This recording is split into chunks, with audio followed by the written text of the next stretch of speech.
Bonjour. Aujourd'hui, on s'attaque à un sujet qui peut paraître un peu rébarbatif, l'offre d'emploi allemande. Mais attention, ce qui ressemble à un simple document administratif est en fait un véritable message codé.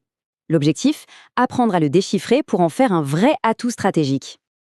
Alors, comment on va s'y prendre? Voilà notre plan d'attaque. D'abord, on va se pencher sur le langage secret des recruteurs. Ensuite, on apprendra à lire entre les lignes, à voir ce qui se cache derrière la description d'entreprise.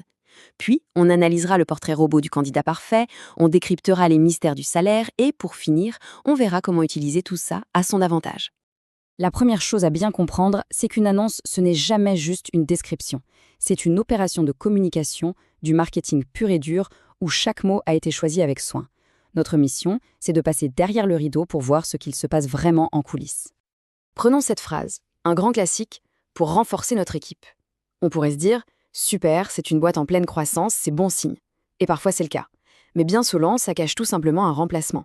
Et la différence est énorme. Est-ce qu'on postule pour un nouveau poste, avec un budget dédié, ou pour reprendre le siège de quelqu'un qui est parti? Ça change tout. Alors, comment on fait la différence? C'est ça la grande question. Eh bien, la clé, c'est de changer de perspective.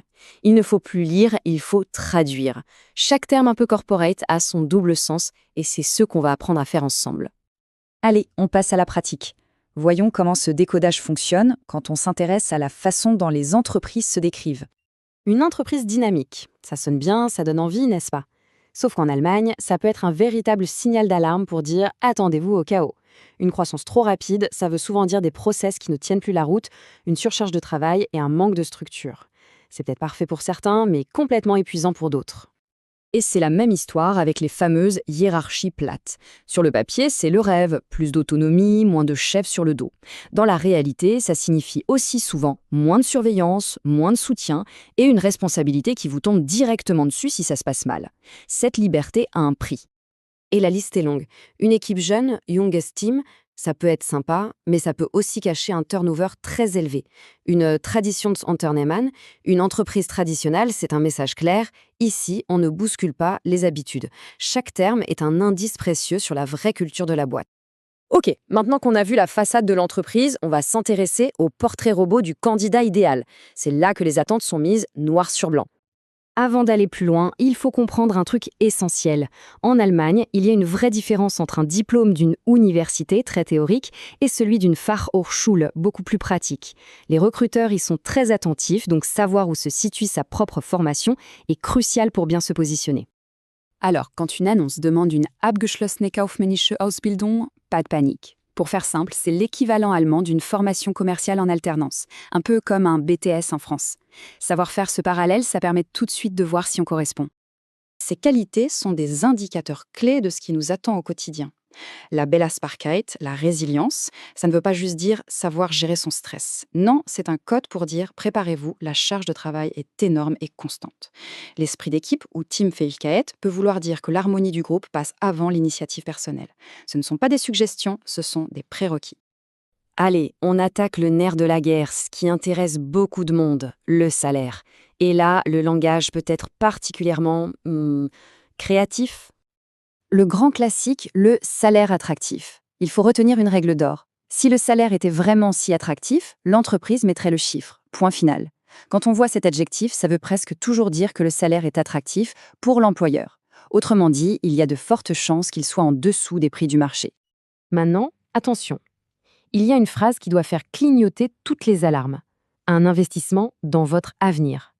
Ça sonne bien, on dirait une promesse de carrière, une super opportunité, non?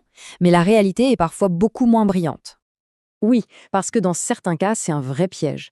L'entreprise peut demander au candidat de payer sa propre formation ou même d'investir de sa poche avant de toucher le moindre salaire. C'est un red flag absolu, il faut fuir. Bref, vous l'avez compris, le vocabulaire du salaire, c'est un vrai parcours du combattant. Une rémunération liée à la performance, ça veut dire petit salaire de base et des bonus qui dépendent du bon vouloir du patron. Les avantages sociaux habituels, c'est le strict minimum légal et rien de plus. Chaque terme doit nous pousser à poser des questions très précises en entretien. Bon, tout ça, ça peut faire un peu peur. Mais la bonne nouvelle, c'est que savoir tout ça, ça nous donne un avantage incroyable. On ne subit plus l'annonce, on l'utilise. On passe de simple lecteur à véritable stratège. Alors concrètement, on fait quoi avec toutes ces infos? Voilà la boîte à outils. 1. On enquête. Les indices de l'annonce sont un point de départ pour aller creuser sur la santé de l'entreprise via LinkedIn ou Xing. 2. On prépare des questions qui tuent. Si l'annonce parle de flexibilité, on demande en entretien « Pouvez-vous me donner un exemple concret où ce poste a exigé de la flexibilité ?» Et 3. On repère les opportunités. Même si le poste n'est pas parfait pour nous, l'annonce prouve que l'entreprise embauche. C'est peut-être le moment idéal pour envoyer une candidature spontanée pour un autre rôle. Et voilà, le code est cassé.